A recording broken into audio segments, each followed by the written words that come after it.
हाँ जी, सत श्री अकाल जी सारिਆਂ ਨੂੰ। उम्मीद करदी ਹਾਂ ਤੁਸੀਂ ਸਾਰੇ ठीक ठाक ਹੋਵੋਗੇ ਤੇ ਤੁਹਾਡੀ ਤਿਆਰੀ ਜ਼ੋਰਾਂ ਸ਼ੋਰਾਂ ਨਾਲ ਚੱਲ ਰਹੀ ਹੋਏਗੀ।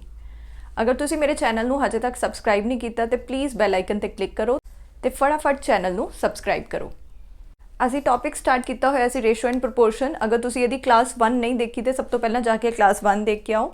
ਉਹਦੇ ਵਿੱਚ ਕੁਝ ਕਨਸੈਪਟਸ ਕੀਤੇ ਸੀ। ਅੱਜ ਉਹੀ ਕਨਸੈਪਟਸ ਨੂੰ ਅੱਗੇ ਵਧਾਉਂਦੇ ਹੋਏ ਚੈਪਟਰ ਨੂੰ ਅੱਗੇ ਵਧਾਵਾਂਗੇ। ਕਿਹੜੇ ਕਨਸੈਪਟ ਕੀਤੇ ਸੀ ਇੱਕ ਵਾਰ ਰਿਵਾਈਜ਼ ਕਰਦੇ ਹਾਂ।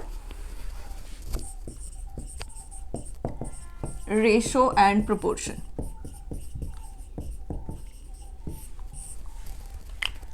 रेशो की हुंदी सी पार्ट्स। जदों कोई दो चीज़ां नूं पार्ट्स दे विच डिवाइड कर दिता जांदा उहनूं असीं कहने रेशो। ठीक है, आ कीता सी जदों दो रेशोज एक दूजे दे इक्वल हो जांदियां उहनूं असीं कहंदे ने प्रपोर्शन। ठीक है, जिद्दां अगर ए रेशो बी प्रपोर्शनल है सी रेशो डी दे ते इत्थों असीं कहंदे सी ए डी जिहड़ा वो बी सी दे बराबर है। या फिर असी एक होर चीज़ कहते सी product of means is equal to product of extremes. ए प्रोडक्ट ऑफ एक्सट्रीम बन गए is equal to product of means. ठीक है, अगर नहीं समझ आ रही पहला क्लास 1 देख के आओ। ठीक है, होर असी की कीता सी थर्ड एक असी कीता सी फोर्थ प्रपोर्शन किद्दां फाइंड करते हैं। Find the fourth proportion. ठीक है, 3 प्रपोर्शनस दे दिते जाते सी 3 4 5। यदि फोर्थ प्रपोर्शन कड्डो। फोर्थ प्रपोर्शन किद्दां निकलेगी 3:4 प्रपोर्शनल टू 5:x। इत्थों x की वैल्यू निकल जाएगी 3x is equal to 20। x की वैल्यू 20/3। ठीक है, अगर वो दे देंगे फाइंड द थर्ड प्रपोर्शन, सिर्फ 2 ही दित्तियां होंदियां सी फाइंड द थर्ड प्रपोर्शन। जे सपोज करो 3 ते 4 का थर्ड प्रपोर्शन कढ़ना है। थर्ड प्रपोर्शन च असीं की करते सी 3:4 प्रपोर्शन 4:x। 3 चीज़ों के नाल प्रपोर्शन बनानी है तो दूसरी चीज़ असीं रिपीट कर देंगे सी तो इत्थों आ जाता सी 3x इज इक्वल टू 16 तो x की वैल्यू 16/3। या फिर क्वेश्चन आता सी find the mean proportion. Mean proportion च की करते find the mean proportion between 3 and 4। 3 ते 4 दे विच वाली मीन प्रपोर्शन कड्डो कहते। फिर असी की करते सी 3:x proportional to x/4। x square आ गया 12 के बराबर, x आ गया √12। ठीक है, असी मेन चीज़ां कीतियां सी उस दिन है। होर असी कीती सी कॉन्टीन्यूअस रेशो। वो बहुत इंपॉर्टेंट है। उहदे च की हुंदा सी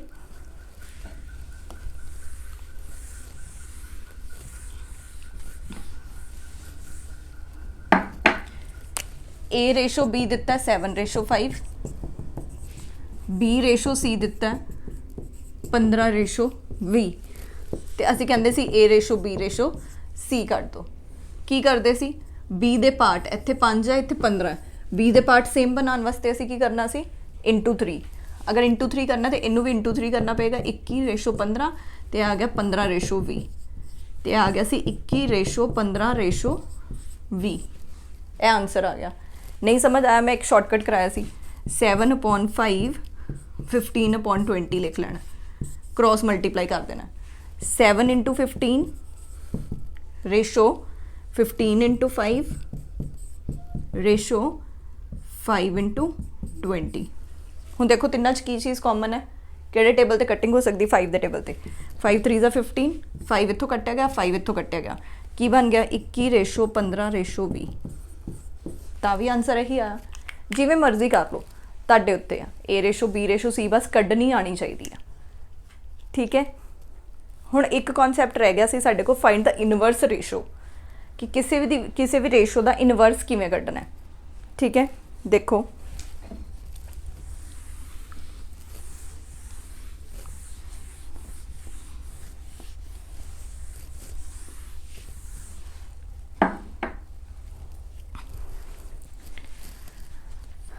लिखो जरा question find the inverse ratio of 2:3। 2:3 का इनवर्स रेशो कैलकुलेट करो। किवें करोगे? सबनों लग रहा होगा 2:3। इनू लिख देंगे 3:2 है ना, उल्टा करके लिखता। चलो आ तो सही है। अगर मैं बोला find the inverse ratio of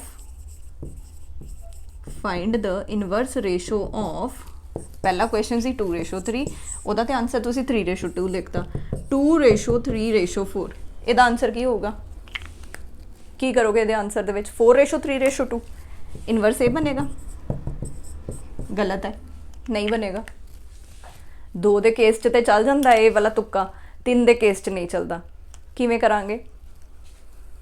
ਕਿਵੇਂ ਕੈਲਕੂਲੇਟ ਕਰਦੇ ਇਨਵਰਸ ਰੇਸ਼ੋ?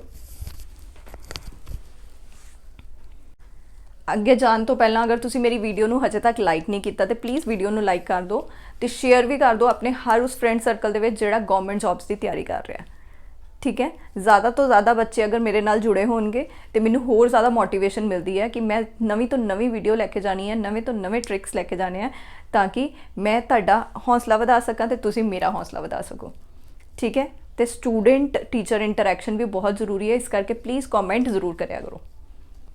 ਚਲੋ ਦੱਸੋ ਹੁਣ ਇਨਵਰਸ ਰੇਸ਼ੋ। ਇਨਵਰਸ ਰੇਸ਼ੋ ਕਿਵੇਂ ਕੈਲਕੂਲੇਟ ਕਰਾਂਗੇ? ਦੇਖੋ ਨਹੀਂ ਪਤਾ ਤੇ ਕਦੀ ਵੀ ਅਸੀਂ ਇਨਵਰਸ ਰੇਸ਼ੋ ਕੈਲਕੂਲੇਟ ਕਰਨੀ ਹੈ ਨਾ, ਜਿੱਦਾਂ ਇਹਦਾ ਹੀ ਕੇਸ ਕਰਦੇ ਆ, ਇਹਦੇ ਵਿੱਚ ਕੀ ਕਰਨਾ ਸੀ? 1/2 ਤੇ 1/3। ਇਨਵਰਸ ਦਾ ਮਤਲਬ 1 ਲਿਖ ਦੇਣਾ। ਠੀਕ ਹੈ, 1 ਲਿਖ ਕੇ ਕਦੀ ਵੀ ਰੇਸ਼ੋ ਜਿਹੜੀ ਉਹ ਫ੍ਰੈਕਸ਼ਨ 'ਚ ਨਹੀਂ ਹੁੰਦੀ, ਉਹਨੂੰ ਫ੍ਰੈਕਸ਼ਨ 'ਚੋਂ ਖਤਮ ਕਰਨਾ। ਫ੍ਰੈਕਸ਼ਨ ਖਤਮ ਕਰਨ ਵਾਸਤੇ ਅਸੀਂ ਕੀ ਕਰਦੇ ਹਾਂ? ਐਲਸੀਐਮ ਲੈਂਦੇ ਹਾਂ ਡਿਨੋਮੀਨੇਟਰਸ ਦਾ, ਨੀਚੇ ਵਾਲਿਆਂ ਦਾ ਐਲਸੀਐਮ। 2 ਤੇ 3 ਦਾ ਐਲਸੀਐਮ ਕੀ ਬਣੇਗਾ? 6 ਤੇ 6 ਨਾਲ ਕਰ ਦਿਓ ਇਹਨੂੰ ਮਲਟੀਪਲਾਈ। 1/2 × 6 ਰੇਸ਼ੋ 1/3 × 6, ਇਹ ਬਣ ਗਿਆ 3:2। ਆ ਗਿਆ ਸਾਡਾ ਆਨਸਰ ਉਹੀ ਉਲਟਾ ਹੀ ਬਣਿਆ, 2:3 ਆ ਗਿਆ 3:2। ਠੀਕ ਹੈ, ਹੁਣ ਇੱਥੇ ਲਗਾਓ ਸੇਮ ਚੀਜ਼, ਇੱਥੇ ਲਗਾਓ ਇਨਵਰਸ ਰੇਸ਼ੋ। 1/2 1/3 1/4 ਇਹੀ ਕਰਾਂਗੇ। ਐਲਸੀਐਮ ਲੋ, ਐਲਸੀਐਮ ਕਿੰਨਾ ਆਏਗਾ ਡਿਨੋਮੀਨੇਟਰਸ ਦਾ? 2 3 ਤੇ 4 ਦਾ ਐਲਸੀਐਮ ਹੁੰਦਾ 12। ਇਹਨੂੰ 12 ਨਾਲ ਮਲਟੀਪਲਾਈ ਕਰੋ। 1/2 ਨੂੰ 6 ਆਇਆ, 1/3 ਨੂੰ 4 ਆਇਆ ਤੇ 1/4 ਨੂੰ 3 ਆਇਆ। 4:3:2 ਤੇ ਨਹੀਂ ਆਇਆ, ਆਨਸਰ ਆਇਆ ਸਾਡੇ ਕੋਲ 6:4:3। ਸਮਝ ਆਇਆ? ਕਲੀਅਰ ਹੋਇਆ? ਸਮਝ ਆਇਆ ਕਨਸੈਪਟ? ਠੀਕ ਹੈ, ਬਹੁਤ ਸੌਖੀ ਚੀਜ਼ ਸੀਗੀ। ਹੁਣ ਆਹੀ ਕੁਐਸਚਨ ਉਹਨਾਂ ਨੇ ਥੋੜਾ ਜਿਹਾ ਘੁਮਾ ਕੇ ਦੇ ਦੇਣਾ ਹੁੰਦਾ। ਠੀਕ ਹੈ, ਉੱਥੇ ਅਸੀਂ ਕੁਐਸਚਨ ਨੂੰ ਸਮਝਣ ਦੀ ਕੋਸ਼ਿਸ਼ ਕਰਨੀ ਹੈ ਕਿ ਕੁਐਸਚਨ ਸਾਡੇ ਕੋਲ ਕੀ ਡਿਮਾਂਡ ਕਰ ਰਿਹਾ। ਕੁਐਸਚਨ ਦੀ ਡਿਮਾਂਡ ਸਮਝਣੀ ਬਹੁਤ ਜ਼ਰੂਰੀ ਆ। ਠੀਕ ਹੈ, ਜਾਂ ਤੇ ਉਹ ਲਿਖ ਦੇਣਗੇ ਫਾਈਂਡ ਦਾ ਇਨਵਰਸ ਰੇਸ਼ੋ, ਜਾਂ ਫਿਰ ਕੁਐਸਚਨ ਕਿਵੇਂ ਆਏਗਾ ਲਿਖੋ।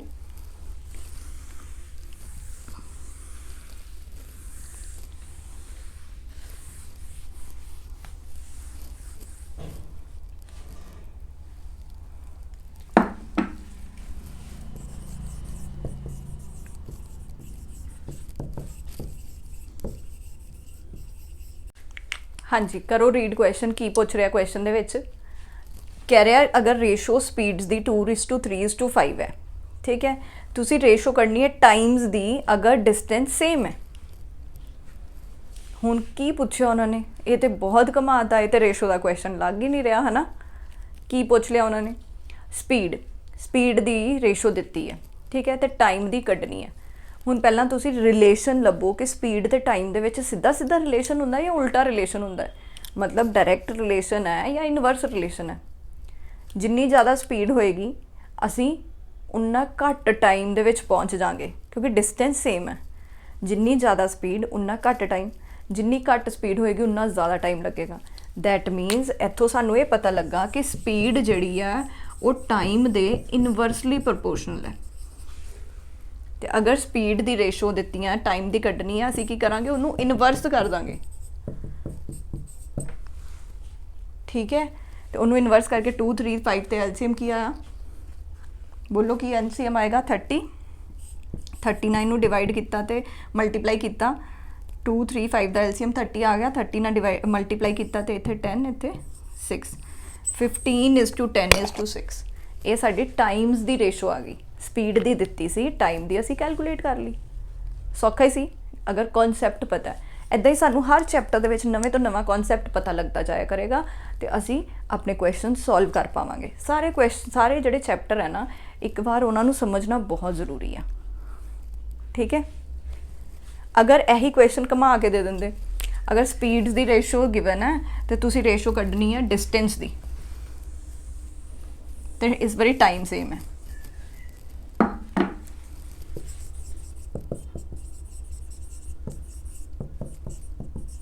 ਹੁਣ ਦੱਸੋ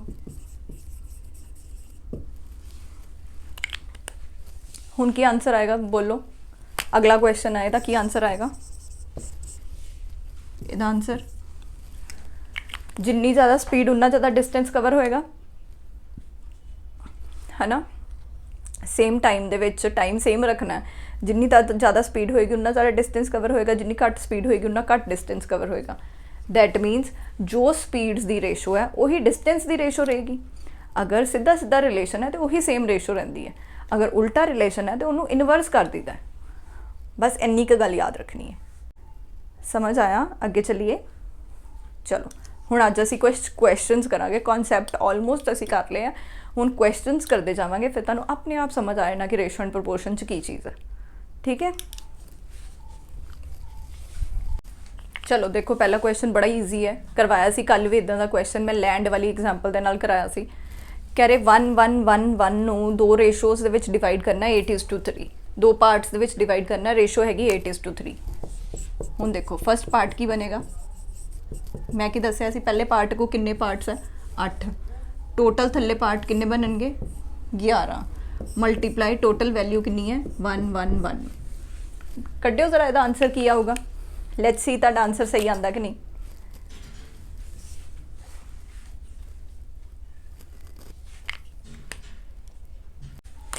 देखो जो यदि कटिंग करोगे 11 1 11 तो फिर 11 1 नहीं लिख देना हुण असीं सीधे 2 डिजिट चक रहे हैं जे सीधे 2 डिजिट चकने पहला 0 लानी पैनी है जे इक्को डिजिट चक्कीए फिर असीं सीधा डिवाइड कर सकते हैं 2 डिजिट चक रहे हैं फिर 0 ला के फिर 11 1 11 हुण 8 इंटू 101 808 पहले को इन्ना हिस्सा चल जाएगा 1111 चो 808 तो ये को चलेगी ठीक है दूसरा पार्ट की बनेगा सेकंड पार्ट 3/8 इंटू 111 तो यह की बन गया 303 ठीक है दोनों पार्ट्स की वैल्यू आ गई समझ आया अगे चलिए अगे देखो चलो जी अगला क्वेश्चन पढ़ो देखो समझ आ रहा क्वेश्चन की पूछा क्वेश्चन दे विच कह रहे सम जिहड़ा 3 नंबर्स दा वो गिवन है 315 रेशो गिवन है पहले तो दूजे की 2:3 तो दूजे तो तीजे की 4:5 गल किन्ने दी हुई 3 दी पहले दूजे तीजे की कट्ठी रेशो होनी चाहिए सी तुहाडे कोल कट्ठी नहीं है तोड़ तोड़ के है पहले दूजे की अलग दूजे तीजे की अलग हुण तुसीं इहदी कट्ठी रेशो कड्ढनी है पहले दूजे की 2/3 है दूसरे तीसरे की 4/5 है कट्ठी रेशो कड्ढन वास्ते असीं Z लांदे सी की बनी 2 4 8 4 3 12 ते 3 5 15 आ साडे को कट्ठी रेशो बन गई जिन्नी देर तक कट्ठी रेशो नहीं आएगी उन्नी देर तक असीं डिवाइड नहीं कर सकते हुण दूसरा नंबर कढ़ना है दूसरे नंबर को किन्ने पार्ट है 12 रखोगे ऊपर थल्ले रखोगे ना सब दा टोटल 12 ते 8 20 20 ते 15 35 12/35 इंटू 315 कटिंग करो देखो कि टेबल ते कटिंग होएगी 5 के टेबल ते कटिंग कर देने 5 7 35 5 6 30 5 3 15 7 9 63 12 9 108 सो आंसर की आएगा 108 315 चों 108 जिहड़ा मतलब टोटल तिन्ना दा सम 315 सी ते सैकेंड नंबर जिहड़ा वो 108 बन रहा समझ आया क्लीयर होया उम्मीद करदी है सबनों क्लीयर होया होएगा वही कॉन्सैप्ट लग रहे कुछ नवा नहीं असी कर रहे जो असी कॉन्सैप्ट दे विच समझिया वही असी कर रहे हैं ठीक है चलो जी आ जाओ हुण अगले क्वेश्चन ते की कह रहा अगला क्वेश्चन रीड करो थोड़ा जिहा डिफरेंट क्वेश्चन रहेगा ये ratio of incomes of A and B दोनों की इनकम की रेशो 4:3 है तो दोनों के एक्सपेंडिचर इनकम तो सारे समझते होंगे कमाई है ना कमाई की रेशो गिवन है तो एक्सपेंडिचर की होंगे एक्सपेंडिचर का मतलब होंगे खर्चा तो उन्होंने खर्चे की रेशो है 3:2 अगर दोनों बंदे सेव कर रहे हैं 2500 रुपये दोनों अलग अलग 2500 सेव कर रहे हैं then find their income and expenditure income भी फाइंड करनी एक्सपेंडिचर भी हुण किवें करांगे तुसीं लैट कर लो कि पहले दी इनकम है 4x तो दूजे दी इनकम है 3x ये लैट कर लिया ठीक है हुण इनकम चो अगर मैं सेविंग माइनस कर दा ਇਨਕਮ ਚੋਂ ਕਿੰਨੀ ਸੇਵਿੰਗ ਕਰ ਰਿਹਾ ਉਹ ਅਗਰ ਮੈਂ ਮਾਈਨਸ ਕਰਦਾ ਤੇ ਉਹਦੇ ਖਰਚੇ ਦੇ ਬਰਾਬਰ ਆ ਜਾਊਗੀ। ਤੇ ਇਨਕਮ ਚੋਂ ਮੈਂ ਮਾਈਨਸ ਕੀਤਾ ਸੇਵਿੰਗ, ਦੂਜੇ ਵਾਲੇ ਦੀ ਇਨਕਮ ਚੋਂ ਵੀ ਸੇਵਿੰਗ ਮਾਈਨਸ ਕੀਤੀ। ਹੁਣ ਇਹਦੀ ਰੇਸ਼ੋ ਮਤਲਬ ਇਹਨਾਂ ਦਾ ਜਿਹੜਾ ਫ੍ਰੈਕਸ਼ਨ ਹੈ ਉਹ ਕੀ ਬਣ ਜਾਏਗਾ, ਇਹਨਾਂ ਦਾ ਖਰਚਾ। ਇਨਕਮ ਚੋਂ ਸੇਵਿੰਗ ਮਾਈਨਸ ਕਰ ਦੋਗੇ ਉਹੀ ਹੋਏਗਾ ਨਾ ਖਰਚਾ। ਸੇਵਿੰਗ ਘਟਾ ਦਿਓ ਇਨਕਮ ਚੋਂ, ਠੀਕ ਹੈ, ਉਹ ਖਰਚਾ ਹੈ, ਠੀਕ ਹੈ। ਤੇ ਖਰਚੇ ਦੀ ਰੇਸ਼ੋ ਕੱਢ ਲਈ, ਇਹਨੂੰ x 'ਚ ਲੈ ਲਿਆ, ਠੀਕ ਹੈ। ਤੇ ਹੁਣ ਇਹ ਕਿੰਨਾ ਬਣੇਗਾ 4x ਮਾਈਨਸ 25, ਇਹਨੂੰ ਕ੍ਰੋਸ ਮਲਟੀਪਲਾਈ ਕਰਨਾ ਪਏਗਾ। 8x is minus 5000 is equal to 9x minus 7500, ਠੀਕ ਹੈ। ਤੇ ਇਹ ਆ ਗਿਆ 9x ਮਾਈਨਸ 8x ਆ ਗਿਆ x, 7500 ਮਾਈਨਸ 2500, ठीक है। x की वैल्यू अगर 2500 है तो इनकम की बनी, पहले दी इनकम कितनी बनी 4 इंटू 2500, पहले दी इनकम बन गई 10,000, ठीक है। दूसरे दी इनकम 3 इंटू 2500 मतलब 7500, ठीक है। समझ आया, दोनों की इनकम पता लग गई। हुण दोनों का एक्सपेंडिचर भी कढ़ना। एक्सपेंडिचर किवें निकलेगा, 10,000 चों 2500 माइनस कर दो, 10,000 चों एदी इनकम है ना, ए दी इनकम 10,000, ये 2500 माइनस कर दो, कितना बनया 7500। एदी इनकम हो गई, एदा एक्सपेंडिचर हो गया। हुण एदी इनकम चों 2500 माइनस कर दो तो 5000, आ इनकम हो गई, एक्सपेंडिचर हो गया। दोनों का इनकम भी आ गया, दोनों की एक्सपेंडिचर भी आ गई, ठीक है। क्लीयर होया, उम्मीद करती है सब नू क्लीयर होया होएगा, ठीक है। अगे चलिए, चलो अगला क्वेश्चन पढ़ो की कह रहा है। क्वेश्चन दे विच कहंदा A रेशो B 2:3 है, B रेशो C इन्ना है, C रेशो D इन्ना है, तो A रेशो D कढ़ना है। किवें कढ़ोगे दसो, किवें करोगे क्वेश्चन। A रेशो D किवें कैलकुलेट करोगे। सब तो पहला तुहानू A ratio B ratio C ratio D ये पता होनी चाहिए, ठीक है। ये किद्दां कैलकुलेट करते सी, आपां पहलां सारे फ्रैक्शन च लिख लेंदे सी। 2/3 नूं भी फ्रैक्शन च लिख लिया, 5/7 नूं भी, 3/10 नूं भी। हुण की करना है, पहलां सारे न्यूमरेटर मल्टीप्लाई कर देने, 2 इंटू 5 इंटू 3, फिर पहला डिनोमीनेटर दूजे न्यूमरेटर 3 इंटू 5 इंटू 3, फिर पहले दो डिनोमीनेटर ते तीसरा न्यूमरेटर, फिर सारे दे सारे डिनोमीनेटर। किवें याद कराया सी, पहले च डिनोमीनेटर कोई नहीं, दूसरे च डिनोमीनेटर पहला, फिर डिनोमीनेटर दोनों, फिर डिनोमीनेटर तीनों, ठीक है। हुण इन्हां च कुछ कॉमन हैगा जिहड़ा सब दे विच हैगा, 3 3 3 ते 3 चारां दे विच हैगा सी। होर कुछ होर किसी टेबल ते कटिंग नहीं हो रही। तो 2 5 10, 5 3 15, 7 3 21, 7 10 70।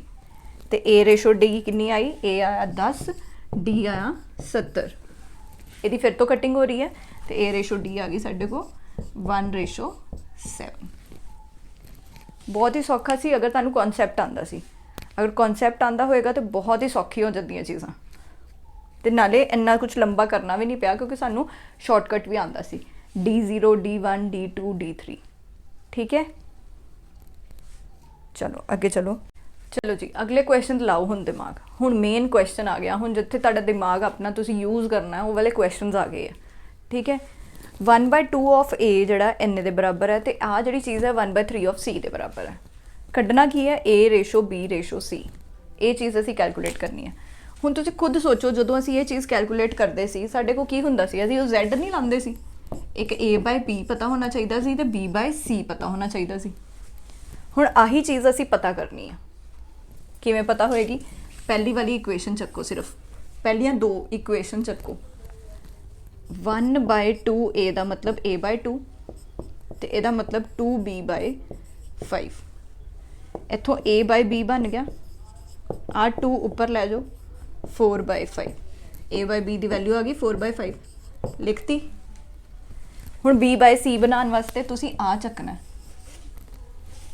2/5 B 1/3 C।